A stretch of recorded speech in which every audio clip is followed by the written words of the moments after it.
Well, hello and welcome to Serving from a Social Distance. This is our brand new volunteer training for volunteers serving on campus during and after a global pandemic. Here's what we're going to be covering in our volunteer training. We're going to talk about where we're going and why, and then we're going to answer several questions. What's staying the same? What's changing? How does it affect me? And what do I do before I arrive, when I arrive, while I'm serving, and when I'm leaving? First, COVID-19 has changed some things, but not everything. Let's talk about what's staying the same. First, our mission is not going to change. Our desire to equip and mobilize volunteers in kingdom work, both on and off campus. Our desire to work collaboratively with staff and volunteers. Our desire to raise up leaders within the Fremont Presbyterian Church congregation. And our gratitude for volunteers like you who make Sunday morning worship, weekly programs, behind-the-scenes efforts, and global and local mission work possible. Thanks for everything that you do. Here's what's going to be different. Our communication will increase. You've probably already seen that. Our training will be diversifying. You're going to have more opportunities like this to watch a training online or in a video, or you might be on a Zoom call. Our physical interactions will decrease. Now I know I miss hugs and high fives and handshakes and dancing around and touching everything, but it's not forever, it's just for now. And lastly, our safety policies and procedures will be getting a facelift. You can catch all of those updates at our website, fremontpres.org. See, this list is way shorter. Okay, so let's start with our mission statement. We create space for people to become lifelong followers of Jesus, and we relentlessly pursue his transformation of our neighborhood, city, and world. Now you're probably wondering, why the heck are we talking about our mission statement? Maybe you didn't even know we had one. Maybe you do know we have one and you're trying to figure out, what does this have to do with volunteer training? Well, let me tell you. Part of our mission statement talks about creating space. And as a volunteer, I need you to know that right now, creating space looks like following our state and county guidelines regarding worship services. It includes frequent hand washing, wearing face coverings, and maintaining social healthy distance of at least 6 feet. And until the county guidelines change, your role as a volunteer is to help others with this process while they're worshiping with us. Your job is to help create the space that allows people to enter into worship for God and to build community and make connections with others. That is our job. We are helping people find seats. We are greeting them at the door. We are showing them around the campus. We're helping them in and out of the parking lot.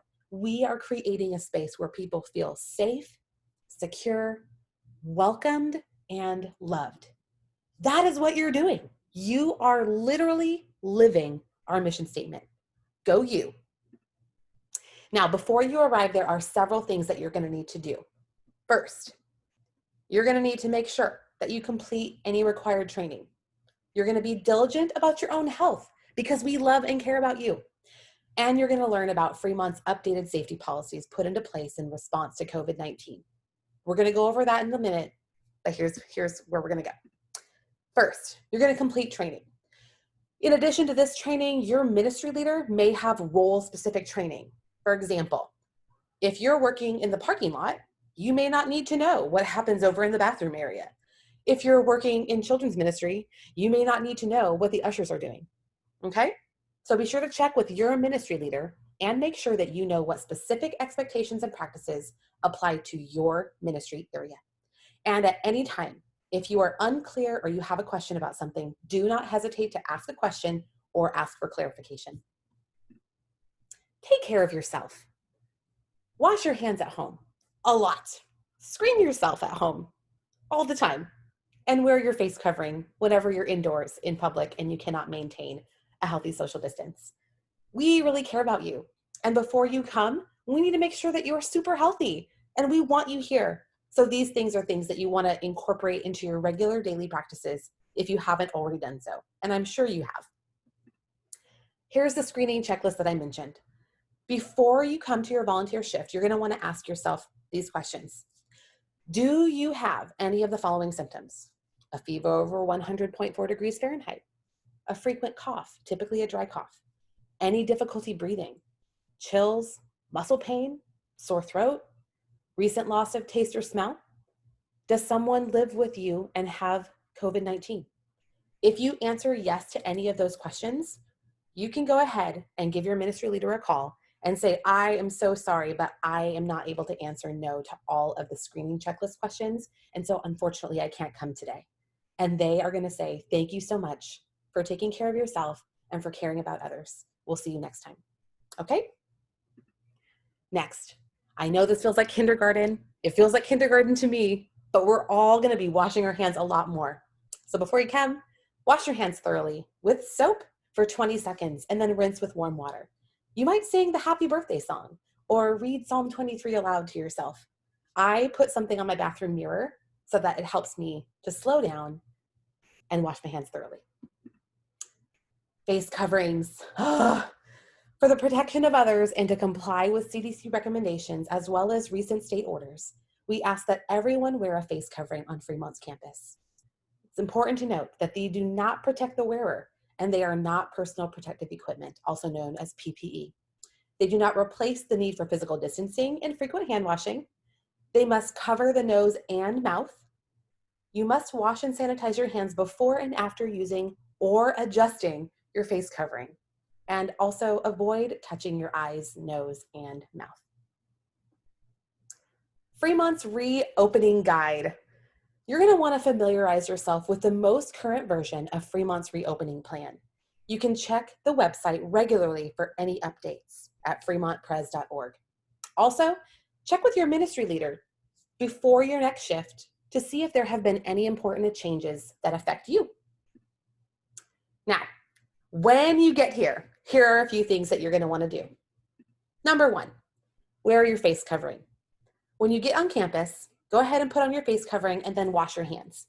Remember to wash your hands or apply hand sanitizer anytime you adjust your face covering. For me, this was a little bit of a learning curve.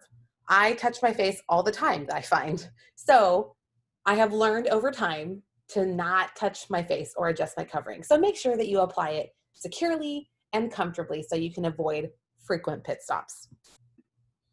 Next, you're going to want to report directly to your ministry leader. As tempting as it is going to be to make a detour all around campus to catch as many of your friends as possible and say hello, it is really important that you go straight to your spot. Your ministry leader will be there and will be thrilled to see you. And if you don't have a face covering with you, they'll be the one to provide you with one. Also, if you need to wear gloves for your role, you'll get them from your ministry leader as well. After you have everything you need, you are safe to go to your specific place if you're not already there. Now, while you're serving, there are a few important things to remember. Number one, smile with your eyes. You know, I can tell that you know I'm smiling right now just by the sound of my voice. But as our former minister of music, Cheryl Eshoff, always said, bright eyes. It was a way of communicating with the choir that no matter what your mouth is doing, they can see the love and joy in your eyes. And we want to make sure that whenever someone's coming on campus, they know that you're smiling, even if they can't see those beautiful pearly whites. It makes people feel loved and welcomed. So smile with your eyes. Next, maintain a social distance of at least 6 feet. Now, I know this is going to be hard because I would love to do-si-do with every single person who I come in contact with at campus. It's going to be really hard, but together and with your guidance as a volunteer, we are going to be able to do this successfully. I believe it. Ask questions, even with the best leaders, which we have, and the best intentions, which we also have, and the best volunteers, which is you. We are going to have bumps in the road. We also anticipate ongoing changes within the county guidelines and state orders. So these external changes may require minor and sometimes major adjustments. So there might be changes coming your way and that's okay. If you're unclear about anything, make sure, like we mentioned earlier, to ask questions and ask for clarification. So now we're at the part where we answer some of your questions about, well, what if, fill in the blank. We have a couple scenarios to go over with some sample scripts that might be helpful for you. First, maybe you bump into somebody who's not wearing a face covering. Okay, here's how we maybe would suggest you respond. Welcome, we are so glad you're here this morning. We're requesting that everybody on campus wear a face covering. Did you forget to bring one? I'd be happy to offer you one right here. Oh my gosh, thanks so much. I forgot my face covering and I was hoping you would have extras. I'll go get one now. Thank you so much. You're welcome. And Usher is now going to help you find a seat. Have a great morning. Thanks, you too. Now, this is an ideal situation. They aren't going to say exactly that, but our hope and prayer is that it goes as smoothly as this pretend conversation just went. Next, maybe you're going to encounter somebody who refuses to wear a face covering. I know this is a fear that a lot of us have, and here is how we would ask you to handle that. Welcome, we are so glad you're here this morning. We're requesting that everyone on campus wear a face covering. Did you forget to bring one? I'd be happy to offer you one right here.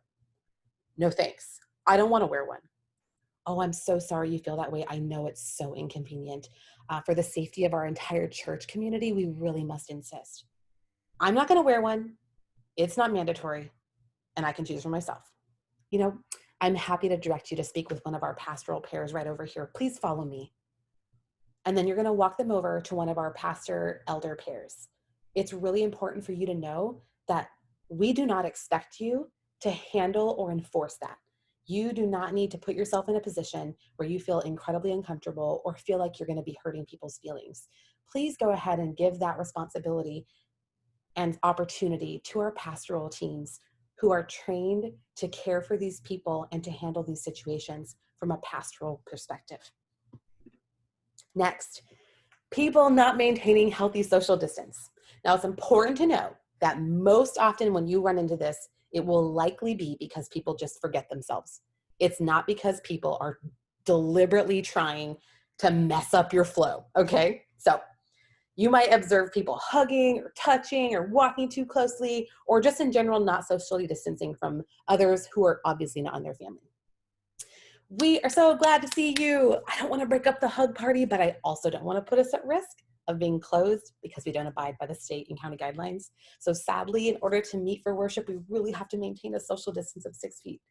And hopefully they'll say something like, I'm so sorry, I forgot. It's so hard not to hug everybody right now.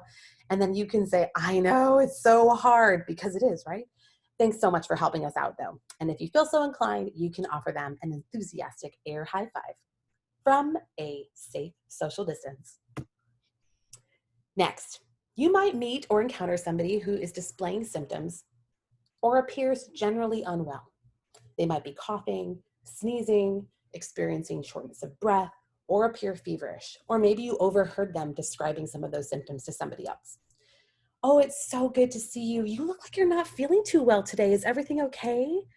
I'm doing okay. It's just allergies or a cold or whatever they say. It's so bad today. Or, oh, this cough is just hanging on. Something like that. I know allergies are miserable, and I'm so sorry that you feel that way. Let me introduce you to a member of our health ministry team. They'd be happy to help you with anything that you might need. Sure, thanks. Or even if they say no thanks, you're going to wave to one of our conspicuously placed health ministry team members, because they are trained to support and encourage people who may not be feeling well while on campus. Now, there may be any number of unique scenarios not covered in this training, and it is our prayer that you will not encounter any difficult situations or people. But the important thing to remember is that you are not personally responsible to enforce Fremont's guidelines. Others who are trained will assist you if necessary. Please ask for help if you feel uncomfortable at any time. We do not want you to not volunteer because you feel unprepared to handle a situation that feels over your head. Okay? Lastly, as you're leaving, wash your hands. Yep, again, I know. You've probably seen a ton of people and you've touched several surfaces, some consciously, some unconsciously. Don't take those germs home, just leave them here. Put them down the drain. Before you check out, be sure to check in with your ministry leader to let them know that you're leaving. You can pass on any information that you might need to share with them, like you're low on supplies or bulletins, your interactions that you had that you want to share with encouragement, or you might have questions about next week, whatever it is. After you check in, you can be on your way. Also, if you have suggestions, shoot your ministry leader an email. We want your feedback. Lastly, please know that we would just give every single one of you a hug. You are critical to our ability to meet for worship. Just know in your heart that we are so grateful for your willingness to serve in the midst of this challenging season. We know it's weird and we wish it were different too. So we are going to clap and air high five you all the way home because we can't hug you just yet, but soon we will. And then just remember, this really and truly is not forever. It's just for now. So thank you so much for your commitment to service, whether you're on campus or not.